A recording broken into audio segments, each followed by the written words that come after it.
नमस्कार और स्वागत है फिर से एक नई वीडियो में। वीडियो शुरू करने से पहले आप सभी को स्वतंत्रता दिवस की हार्दिक शुभकामनाएं। Happy independence day. Independence day के आसपास आजकल एक बज़वर्ड चल रहा है, फाइनेंशियल फ्रीडम। इंडियन कंसेप्ट में ये एक माइंडसेट पर बेसिकली एक नया वर्ड है। हम बेसिकली हमारा माइंडसेट रहता है गवर्नमेंट जॉब करने का, नहीं तो प्राइवेट जॉब करने का या अपना बिजनेस करने का। उसके बीच में हम कैसे फाइनेंशियल फ्रीडम और फाइनेंशियल अपने आप को फाइनेंशियली स्ट्रॉन्ग कर सकते हैं, इसके लिए हम जानेंगे आज एक स्क्रिप्ट के बारे में, एक स्टॉक के बारे में। ये अगेन कोई भी बाय सेल रिकमेंडेशन नहीं होगा, ये प्रोसेस मैं फॉलो करता हूँ, कुछ सालों से फॉलो करता हूँ। आप भी अगर अच्छा लगे ये एनालिसिस तो आप भी फॉलो करिएगा। निफ्टी 50 देखते हैं। हम आपके सामने ज़ीरोधा का चार्ट खुला है। अगर आपके पास ज़ीरोधा का अकाउंट नहीं है, लिंक है डिस्क्रिप्शन में, क्लिक करिए, अकाउंट बनाइए और शुरू हो जाइए। तो निफ्टी 50 आज हमको पता है। निफ्टी 50 हम अगर ब्रॉडली आपको पता है तो इंडिया की टॉप 50 कंपनीज होती हैं डिफरेंट सेक्टर से। उनका एक ग्रुप होता है तो हम इंडेक्स कहते हैं, उसी को हम ट्रेड करते हैं। उस जब निफ्टी 50 ऊपर जाता है तभी हम कहते हैं कि हाँ मार्केट ऊपर जा रहा है, नीचे जा रहा है। तो आज मार्केट ने बहुत ही बड़ा गैप डाउन करके बहुत नीचे गया था। पूरा स्मॉल कैप, मिड कैप भी लाल हो गया था, लेकिन फिर बाद में रिकवरी आई।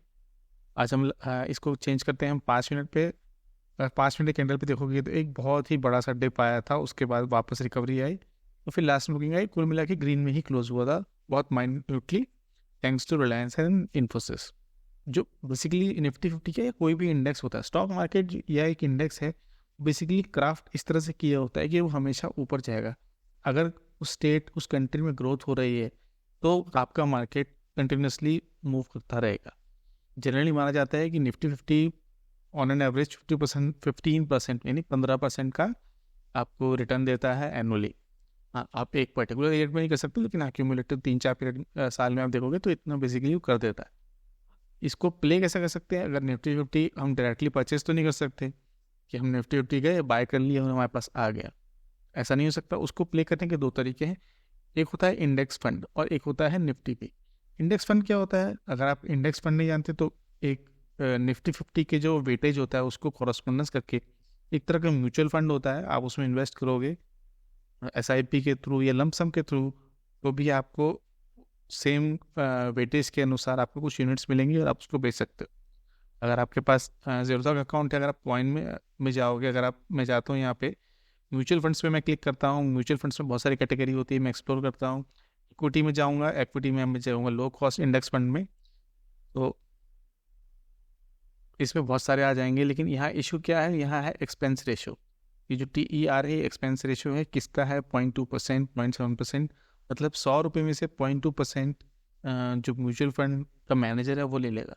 बेसिकली क्या है, जो म्यूचुअल फंड मैनेजर है या जो कंपनी है वो भी कुछ अपने एम्प्लॉयज़ को पैसा दे रही है, जो उसको मैनेज कर रहे हैं, बाय सेल कर रहे हैं, उनके लिए ऑफिस, इलेक्ट्रिसिटी, बिजली और एयर कंडीशनर और अदर फैसिलिटीज़ है, उसके लिए वो कुछ परसेंटेज ले लेती हैं। और कुछ में आपका एग्जिट लोड भी होता है। एग्जाम्पल के लिए हम खोज लेते हैं HDFC का निफ्टी 50 प्लान, और हमें आज का नावी का निफ्टी 50 है। क्यों ये आजकल ट्रेंडिंग में? क्योंकि इसका एक्सपेंस रेशियो सबसे कम है, 0.06। इससे ज़्यादा कम, इससे कम किसी का नहीं है। अगर आप HDFC के इंडेक्स फंड में आओगे तो यहाँ एग्जिट लोड भी है 0.25% और एक्सपेंस रेशियो भी है। और एक्सपेंस रेशियो पे आप क्लिक करोगे तो भी आपको ज़रूरत आप बताएगा कि एक्सपेंस रेशियो क्या होता है। जो AMCs होती हैं कुछ पैसा चार्ज करती हैं, ठीक। लेकिन नावी का देखोगे आप, इसमें कोई भी एग्जिट लोड नहीं है, 0%, और एक्सपेंस रेशियो भी है 0.06, तो ये कंपैरेटिवली सबसे लो है। तो जनरली आप इसको बाय सेल कर सकते हो, आप SIP कर सकते हो, या लमसम जब भी आपके पास टाइम हुए, जब भी एक डिप आया बाय कर सकते हो। ये एक तरीका का हो गया। वापस आते हैं निफ्टी 50 पर। तो ये हमारा निफ्टी 50 का 5 मिनट का चार्ट था। अगर आप इसको डेली बेसिस पे लगाओ तो देखोगे कि अगर जिसने साल की शुरुआत में जिसने मार्च के आसपास पैसा लगाया था, निफ्टी 50 में इन्वेस्ट किया होता, तो वो पहुंच गया होता 18% का, उसको गेन मिल गया होता। लेकिन और एज यूजुअल कोई भी एकदम टॉप पे, एकदम बाय पे, एकदम बॉटम पे बाय, तो एकदम टॉप पे सेल नहीं कर सकते। अगर आप इसको हटा भी दो तो मान लो आपने इसी डिप पे बाय किया होता, तो भी आपका जब ऑल टाइम हाई को टच किया था तो भी 13% था। वो जोड़िए, अगर जब ये 18,800 पे था तब भी आपने इसको परचेस किया होता, तब भी आपको अपने ऑल टाइम हाई पे इसने 6% का गेन दिया होता। हाँ, ये बात अलग है कि इसने पूरा 1 साल ले लिया था, बट स्टिल। तो स्ट्रैटेजी क्या है, अगर आप हर डिप पे निफ्टी 50 का कुछ कंपोनेंट आप बाय कर लोगे तो आपको वो लॉन्ग टर्म में बेनिफिट देगा। ये तो रहा डेली चार्ट। अगर आप वीकली बेसिस पे लगा लोगे तो भी देखोगे कि मार्केट की टेंडेंसी जो है वो ऊपर जाने की है। जो 21 में रशिया यूक्रेन की युद्ध से पहले भी जो आप देखोगे तो भी ऊपर था, आप यहाँ देखोगे यहाँ पर भी ऊपर है। जब जब इसने ऑल टाइम हाई बनाया, अगर आप मान लो आपने एकदम ऑल टाइम हाई पे ही बाय कर लिया तब भी आपको इसने गेन बना के दिया है, कुछ ना कुछ 6% 7% है। पर शर्त इस स्ट्रैटेजी की शर्त ये है कि आपको डिप पे बाय करना पड़ेगा। बेसिकली आप या तो वीकली चार्ट लगाओ या मंथली चार्ट लगाओ। वीकली और मंथली में जब भी डिप आए आप वहाँ बाय कर लो। अगर आपने यहाँ बाय किया तो आपको देखिए यहाँ से 18% का गेन मिला। अगर आपने इस डिप में बाय किया तो आपको ऑलमोस्ट 22-23% का डिप आपको गेन मिला। और अगर आपने यहाँ पे बाय किया तो आपको ऑलमोस्ट अगेन 30% के आसपास का गेन मिलता। पॉइंट हाँ, तो अगेन बात ये थी कि निफ्टी विफ्टी आप बाय नहीं कर सकते। हाँ, आप ट्रेड कर सकते हो फ्यूचर ऑप्शंस में, लेकिन आप बाय नहीं कर सकते निफ्टी विफ्टी को। तो निफ्टी 50 को जैसे इंडेक्स फंड एक उसका एक वेटेज, एक मिनिएचराइज फॉर्म है, वैसी एक चीज़ होती है निफ्टी 20। आइए उसको भी देख लेते हैं। उससे पहले एक बार मंथली चार्ट लगा लेंगे। तो अगर आप मंथली चार्ट भी लगाओगे तो आप देखोगे मंथली चार्ट में भी अगर आपने जब जब डिप पे बाय किया होता तब तब ऊपर आता। जब आपको लग रहा है कि ऑल टाइम हाई आ गया है और अब ऊपर नहीं जाएगा, मैं गारंटी ले रहा हूँ वो ऊपर जाएगा, क्योंकि मार्केट इस तरीके से प्लान होता है। अब आप कहोगे कि निफ्टी 50 की जो 50 कंपनीज है उनमें इश्यूज आ रहे हैं, वो कंपनी नहीं परफॉर्म कर रहे, तो उसके लिए भी सुविधा उपलब्ध है। निफ्टी या NSE जो हमारा स्टॉक एक्सचेंज है वो निफ्टी 50 की टॉप कंपनीज में रीबैलेंसिंग करता रहता है। रीबैलेंसिंग का मतलब कुछ नई कंपनी आ जाएंगी और कुछ पुरानी कंपनी चली जाएंगी। ये कैसे होता है? ये सेमी एनुअल बेसिस पे होता है।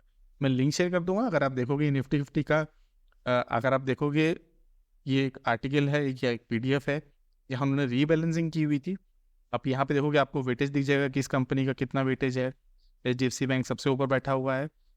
HDFC के साथ मर्जर के बाद फिर रिलायंस है। पहले रिलायंस हुआ करता था, फिर ICICI बैंक, इन्फोसिस और TCS और बाकी सब बैंक्स आ गए।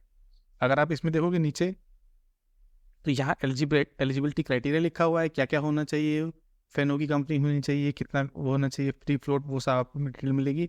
फिर आ जाएगा इंडेक्स रीबैलेंसिंग। ये होता है सेमी एनुअल बेसिस पे, आप कह लीजिए इसको सिंपली बेसिस पे, हाफ ईयरली बेसिस पे। और कब कब होता है? इसकी कट ऑफ डेट होती है जनवरी 31 और जुलाई 31। यहाँ आपको नोटिफाई होता है कि ये कंपनी आएगी, ये कंपनी जाएगी। जैसे कि इस बार LTI माइंट्री आई थी, अपोलो हॉस्पिटल्स आई थी। इस तरह से आपको पहले से ही एडवांस में नोटिफाई किया जाता है कि हाँ अब अपोलो हॉस्पिटल्स निफ्टी 50 का पार्ट है। और जो कंपनी नहीं परफॉर्म कर रही होती है उसको बाहर निकाल देते हैं। तो कुल मिला के जो टॉप 50 हाई परफॉर्मिंग कंपनीज होती हैं वही रहती हैं, और जो खराब परफॉर्म करती हैं उसको हटा देते हैं। वापस आते हैं अपने इस चार्ट पे। तो अगर आप मंथली, ये याद रखिए ये मंथली चार्ट है। अगर आप देख रहे हो, अगर आपको लग रहा है कि यहाँ इसने हल्का सा एक बेरिश इनगल्फिंग बना दिया है, एक रेड कैंडल आ गई है, अब ये शायद ऊपर नहीं जाएगा, तो मैं आपको बताता हूँ कि अब ये वो यहाँ पर भी आया था, वो यहाँ पर भी आया था। जब जब इसने टॉप पे रेड कैंडल बनाया है, फिर एक डिप आया है, उसके बाद ऊपर गया। आपको क्या लग रहा है कि जब इसने हल्का सा रेड कैंडल बना के नीचे मूव किया उसके बाद ऊपर नहीं गया? हाँ, यहाँ से आपको थोड़ा ज़्यादा कम प्रॉफिट मिलेगा, लेकिन और यहाँ से ज़्यादा मिलेगा। इसलिए क्या हर डिप पे बाय करना है। जब डिप आए तो बाय करना है, जब डिप तो बाय। हाँ, कोई बाय सेल रिकमेंडेशन नहीं है, ये स्ट्रैटेजी मैं फॉलो करता हूँ और आप भी फॉलो कर सकते हो। मैं पिछले कुछ 3-4 सालों से इसको फॉलो कर रहा हूँ, और तब मेरे को स्टॉक की नॉलेज भी नहीं थी, मेरे को किसी ने बताया था, मैं फॉलो कर रहा था, इसलिए मैंने शेयर किया। आज 15 अगस्त के दिन फाइनेंशियल फ्रीडम के लिए एक स्टेबल निफ्टी 50 से स्टेबल इंडिया में कुछ नहीं है। और अगर आपको स्टेबल कंपनीज में, स्टेबल इंडेक्स में, स्टेबल स्टॉक में आपको गेन मिल जा रहा है, क्या बुरा है। कोविड का डिप आया था, वहाँ से आप देखोगे तो ये ऑलमोस्ट 100% से भी ऊपर है। इस समय 150% के आसपास बैठा हुआ है। लेकिन पॉइंट है कि अगर निफ्टी 50 स्टेबल में 100% गेन ले रहे हो 3-4 साल में, that is more than enough. तो अब इसको बाय कैसे करना है? आपको अपने ज़ीरोधा पोर्टल में जाना है, यहाँ लिखना है निफ्टी 20 आ जाएगा। आपको इस तरह का आपको दिखाई देगा, ये मंथली कैंडल लगी हुई है। हम इसको एक बार रिफ्रेश कर लेते हैं ताकि डेली कैंडल लग जाए। कुछ इस तरह से आपको दिखाई देगा, थोड़ा सा रेड इसमें ज़्यादा दिखाई देंगे, बट उसको आप उस तरह से मत लीजिएगा। जब आप देख रहे हो कि ये जो मार्च 23 में डिप आया था, अगर आपने यहाँ भी परचेज किया होगा तो अभी भी आप आज की क्लोजिंग प्राइस से भी आप 15% के गेन पर होते। तो आप इसको डेली से बेटर आप सीधे इसको लगा दो वीकली बेसिस पर। आप वीकली बेसिस पर चार्ट लगाओ इसका, या मंथली बेसिस पर लगाओ, या बेसिकली आप निफ्टी को ही ट्रैक करो और जब जब उसका डिप आए तब आप बाय करो। अब मैं इसको वीकली से हटा के मंथली कर देता हूँ। अब देखोगे अगेन सेम है। तो जब जब डिप मिलेगा हम तब बाय कर लेंगे, हर डिप में बाय करेंगे। अगर आपको ये एनालिसिस ठीक लगती है तो हर डिप में आपको बाय करना है। हर डिप मैं ये करता हूँ, हर डिप आती है। जैसे ये बहुत ही वाइड कैंडल थी, मैंने यहाँ पे भी बाय किया था, फिर यहाँ पे भी मैंने कोशिश की बाय करने की, नहीं मिला मैंने फिर अगेन यहाँ बाय की, फिर अभी जो ऊपर से टॉप से आया था फिर बाइंग की। अभी अगर फिर यहाँ नीचे आ गया मैं फिर एक लमसम अमाउंट डाल दूंगा। इसमें एडवांटेज क्या है इंडेक्स फंड से, कि आप एक लिमिट ऑर्डर सेट कर सकते हो, एक पर्टिकुलर अमाउंट पे एग्जैक्टली सेटल आप सेल कर सकते हो। बाइंग सेलिंग आपके हाथ में, आपको डे एंड का वेट नहीं करना है। और इंडेक्स फंड में क्या है, आप उसको रिडीम कर लो और वेट करो डे एंड का क्या उसको वैल्यू मिल रही है आपको पता नहीं। यहाँ पे एग्जैक्टली जैसे 214.45 है, आप लिमिट ऑर्डर लगा सकते हो 214.45।